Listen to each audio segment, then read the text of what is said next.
Let's take a look at defining and classifying groups.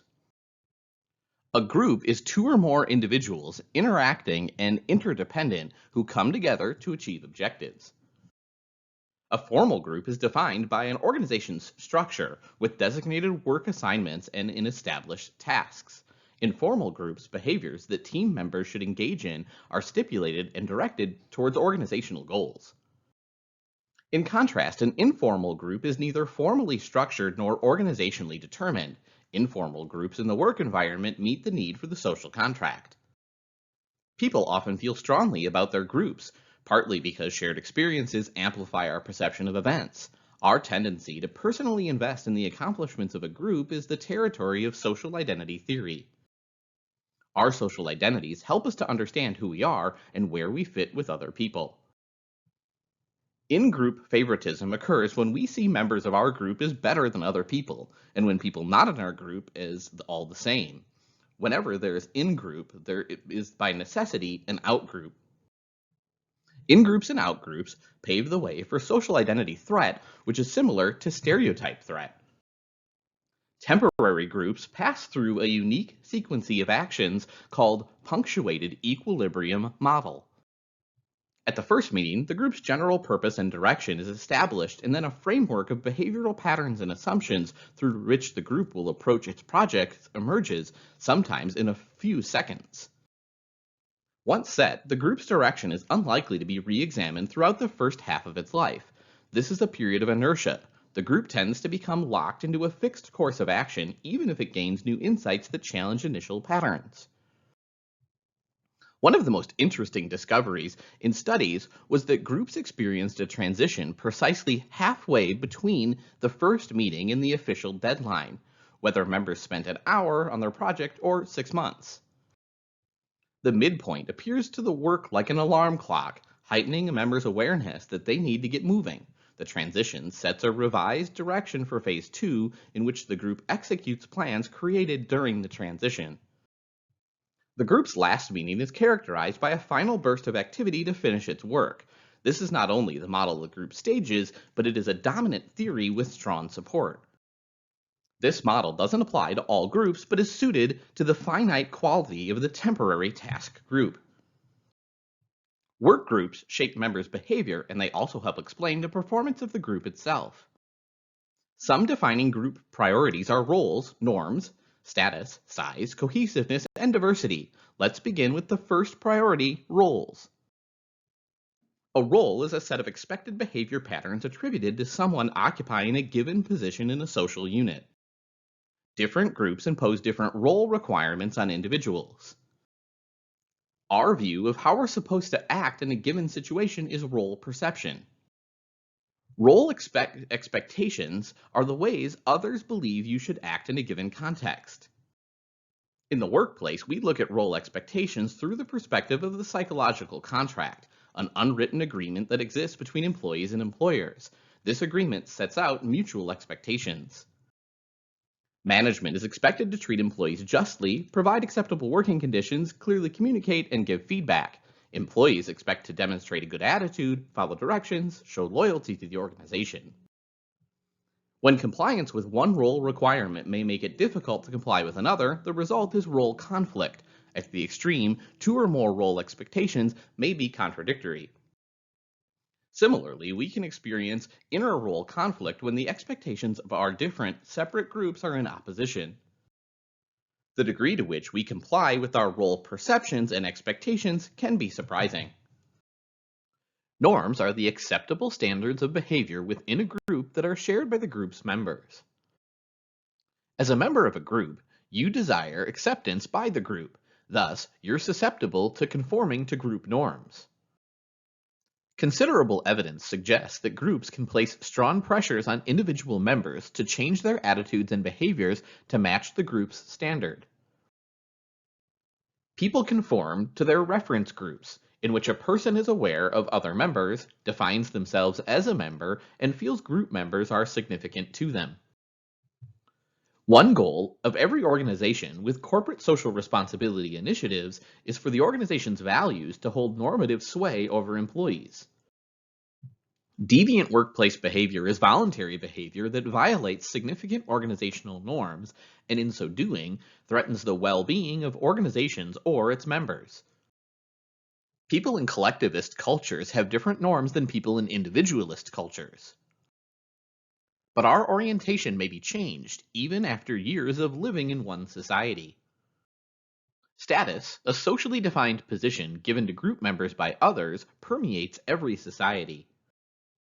Status is a significant motivator and has major behavioral consequences when individuals perceive a disparity between what they believe their status is and what others perceive it to be. Status has some interesting effects on the power of norms and pressures to conform.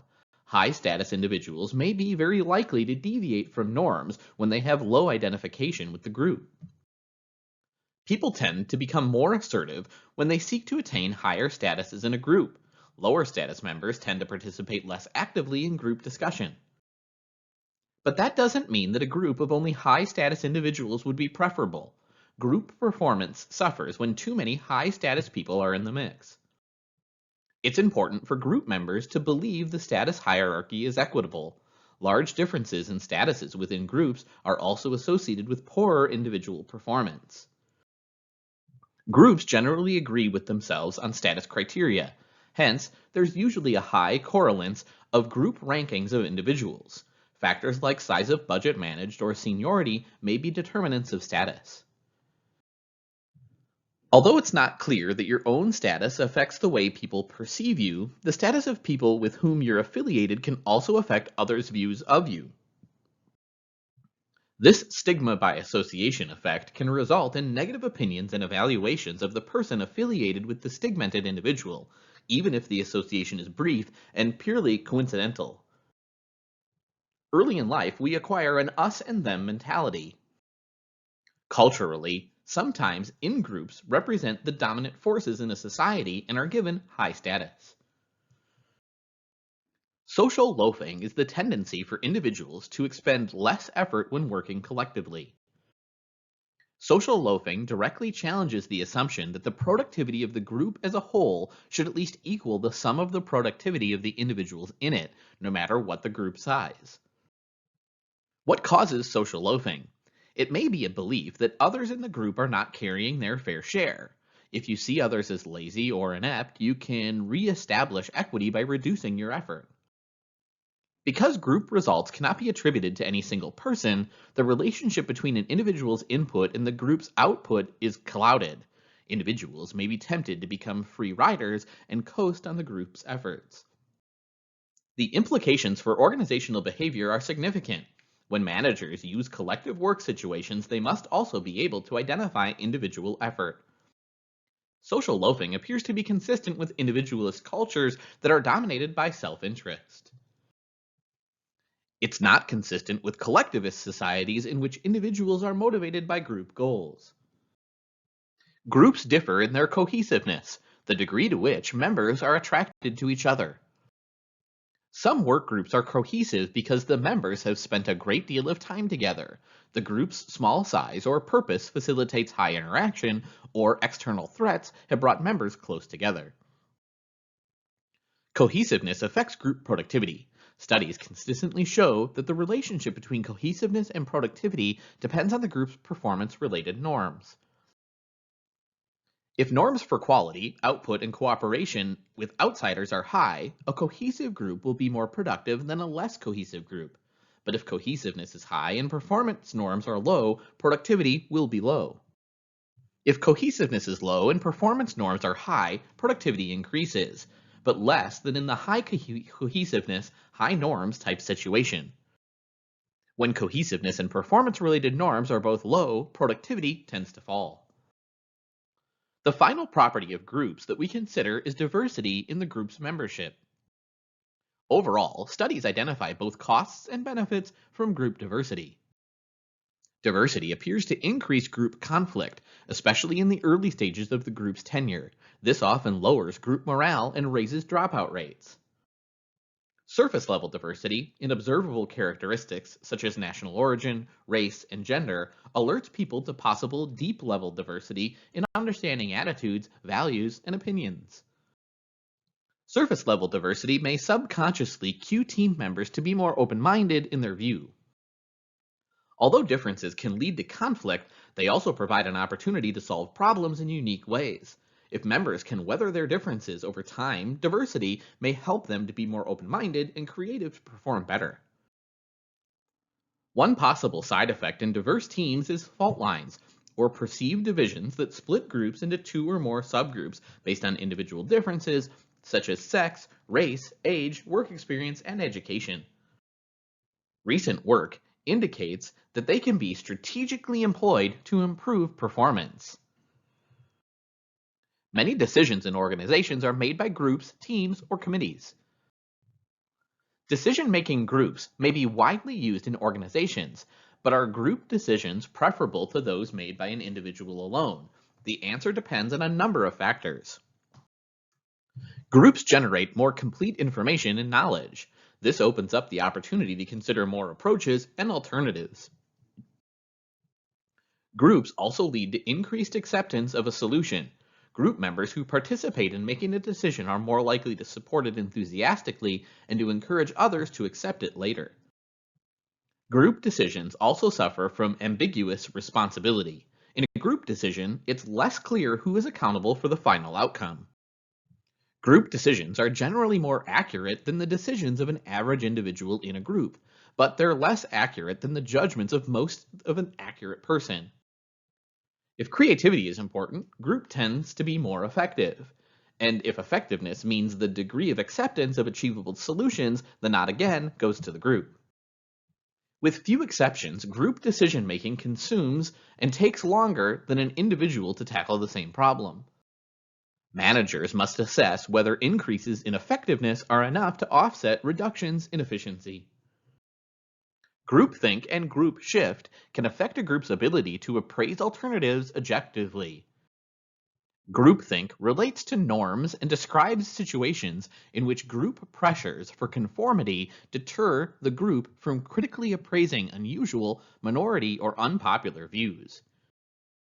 Group shift describes the way group members tend to exaggerate their initial positions when discussing a given set of alternatives to arrive at a solution.